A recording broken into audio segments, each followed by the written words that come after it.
because anger and frustration and control and hatred and envy and jealousy and insecurity and unworthiness and guilt and shame and suffering and depression, those are all derived. Those are emotions that are derived from the hormones of stress, and psychology calls those normal states of consciousness. Those are altered states of consciousness.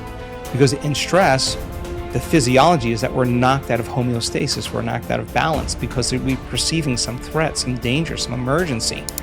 And so the stronger the emotion you feel to whatever stressor there is in your life, the more you pay attention to it. And so in time then, you have to keep your attention on all the important elements in your life. So you sit down to do a meditation, and when you're living in stress and you're living in survival, there's only 3 things that are important in that moment. Your attention is on your body because you got to preserve it. Your attention is on something in your environment, and what's in your environment? People, objects, things, places, and you're very preoccupied with time. And when you're in stress and you're in survival, the brain goes into a default mode, and it's naturally trying to predict the next moment based on what it's learned in the past. And so as you always try to forecast the future based on your memory of the past, you can't be in the present moment, right? So, and yet our model of change, what we discovered is that the only way a person can change is when they get beyond their body, they get beyond all the elements of their environment, and they get beyond that predictable future and familiar past, and they sink into the present moment, which is the unknown. So if you can't do that because of the hormones of stress, most people will sit down and they'll say, okay, I'm going to close my eyes, I'm going to start this process where I'm going to rehearse how I'm going to be today, and they start thinking about their cell phone. They start thinking about all their emails, and they start thinking, I can't meditate. There's something wrong with me. It's my mother's fault, And they actually believe that thought to be the truth, and then they get up and they actually reaffirm it and say, I can't meditate. Now, I can tell you that if you are willing to see that thought as just a thought in your brain, and you're curious what's on the other side of that thought, yeah, you're going to feel uncomfortable. But if you had some tools and skills to apply, and you were able to take your attention off your cell phone and settle your body back down into the present moment, that would be a victory. And then your body would say, come on, you gotta feel a little frustration now, you gotta be impatient, you gotta be judgmental, come on, that's what you always think, that's how you always feel. And you, like an animal, you settle the body back down into the present moment, and you tell it it's no longer the mind, that you're the mind. That's a victory. Then the body says, hey dude, you're super busy, you got a lot of things to do, you got a lot of people to see, you got a lot of places to go, you got a lot of things to do, and you've been doing the same thing every day. Your body's going to want to get up and do something. You're going to want to quit because your brain's telling you that you can't do this. If you had the awareness to settle the body back down into the present moment, you would be executing a will that's greater than the program, because most people lose their free will to those programs, and it's that tedium in the beginning that is an uncompromising will, where you keep training the animal to stay, to take all of its attention off the environment, to get beyond all the cravings, the feelings, the habits of the body, the drives of the body, and catch yourself defaulting to that predictable future, bringing the body back into the present moment, siphoning energy back, your attention into the past based on those familiar emotions of the past. We've discovered that if you're willing to do that for just a few days, you could actually liberate an enormous amount of energy from your body. You go from particle to wave, from matter to energy, and you're literally transmuting those limited emotions into elevated emotions, and something really beautiful happens if you're willing to fire the crucible and sit through that long enough. All of these emotions move, that energy moves right up into the heart, and the person starts falling in love with life. They start feeling this state of gratitude, this gratefulness to be alive, this ineffable word of relaxed and awake. And something really magical happens when we've discovered this little simple thing. When that energy makes it to the heart, there's only one place it wants to go. And it goes straight to the brain. So the person starts relaxing into their heart when they feel this feeling, and the more they relax into the heart, the more their brain all of a sudden starts becoming aroused. And they start going into these elevated gamma brainwave patterns. Now, gamma is not unconscious. Gamma is actually super conscious. It's actually super aware. You're outside the program now. So when that occurs and the brain goes into gamma brainwave patterns, what we discovered is it's not a little gamma. It's not a lot of gamma. It's not a whole lot of gamma. It's a supernatural amount of gamma. And we start seeing these brainwaves where we see theta start carrying alpha, and alpha starts resonating with beta, and beta starts creating high beta, and high beta starts creating gamma. And you see these standing waves of brain coherence happening. And the person feels so amazing that they don't want the moment to end. A day that never came, but has managed to spoil every game. One day that takes all the blame, the basis of all fear and shame. Cripples the blossoming of the life's flame.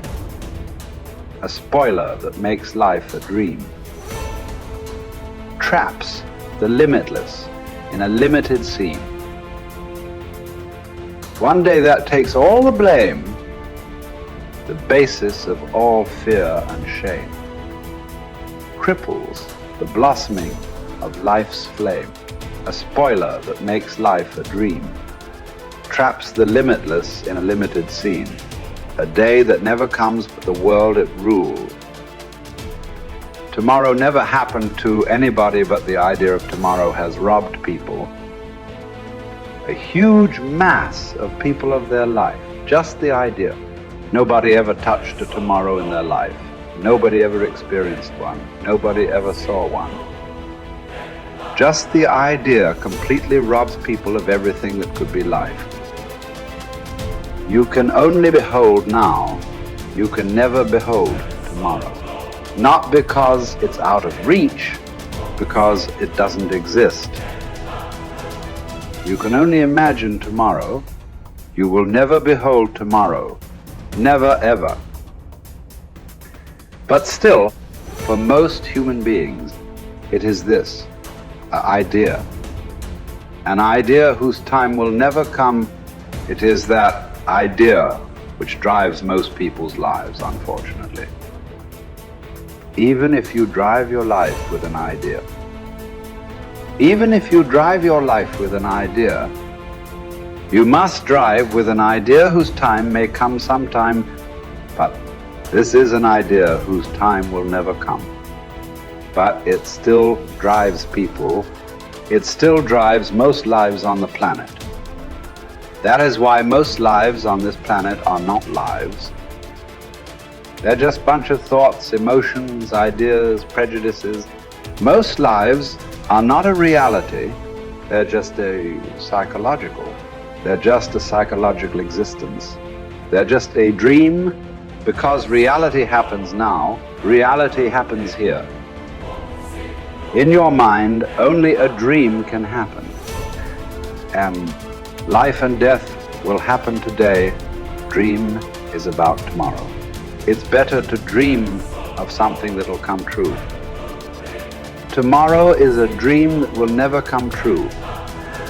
So, what you refer to as spiritual process, it's about knowing life. You can know life only today. You can know life only now. This is the moment. I'm not trying to give you a teaching. When I say this is the moment, oh, he said, this is the moment. It's not about that. This moment is not an idea. It is the only reality. This moment is not a teaching. It is the only living thing. It is the only living thing in the existence is right now, nothing else. So don't try to understand it. Don't try to digest it. You just have to behold it in all its entirety. Start with the rain, good way to begin. See how to address the larger issues of my life. There are no large issues in your life. What is the large issue that you're talking about? It is just about what job to take, which girl to marry, where to go for vacation, whether to get married or not get married, you know. These are the things, isn't it? These are not large issues. These are little things in your life. Yes. Oh, is it just a small thing whom I get married to? I'm not saying it's a small thing, but as an issue, it's a small issue. Little issue as a consequence to your life. Yes, it has many things. But this is something that human beings have done for millions of years. We have enough experience on these things, isn't it? We know that whatever job we take, whoever we marry, it is just the way we make out of it. Every experience of life, you can make it an enriching experience. Every experience in your life, you can make a curse out of it. See, there is nothing wrong in your job, whatever job you're doing. There's nothing wrong getting this job. There's nothing wrong in losing this job. There is nothing wrong in getting married. There's nothing wrong in getting divorced. There is nothing wrong in not getting married. There is nothing wrong in anything. There is nothing wrong in this or that, but it is just that you make misery out of it. That's wrong. You do this, you make misery out of it.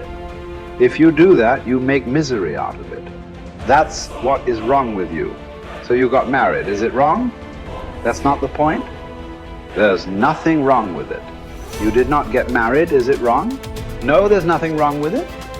That's wonderful too. You got divorced. Is it wrong? No, that's also wonderful. It is just that you make misery out of everything. That's what is wrong. You just address that one issue, everything will be settled. That's what we are looking at.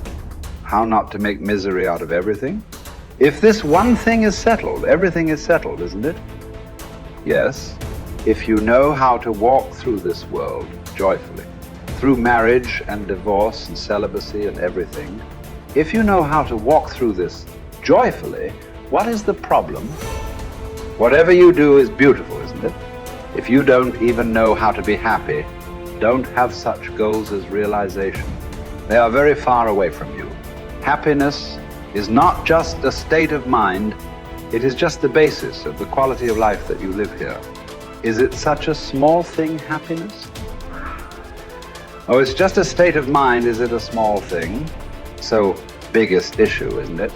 If you are capable of going through this world joyfully, then you could talk about going beyond. If you are not even capable of going through this joyfully, talking about beyond is no good. There is no way. I'm telling you, there is simply no way. For a person who is constantly creating inner battles all the time, how will he deal with the bondages of life? How will he transcend that? There's no question. It doesn't arise in your life. So first thing is working towards to be a blissful human being. If that happens, the rest becomes very simple. Because a blissful human being, once your happiness is not at stake, anything that's needed you will do, isn't it? Right now, you cannot do what's needed because always your happiness is at stake. You are thinking which is the right thing to do, which is the right thing to do. There is no right thing to do in your life. There is no wrong thing to do in your life. If you know how not to make misery out of everything that you do, whatever you are doing is the right thing. If you are making misery out of everything that you do is a wrong thing. So that's the only issue you have to look at. Others are all petty things. What does it matter which way you do it?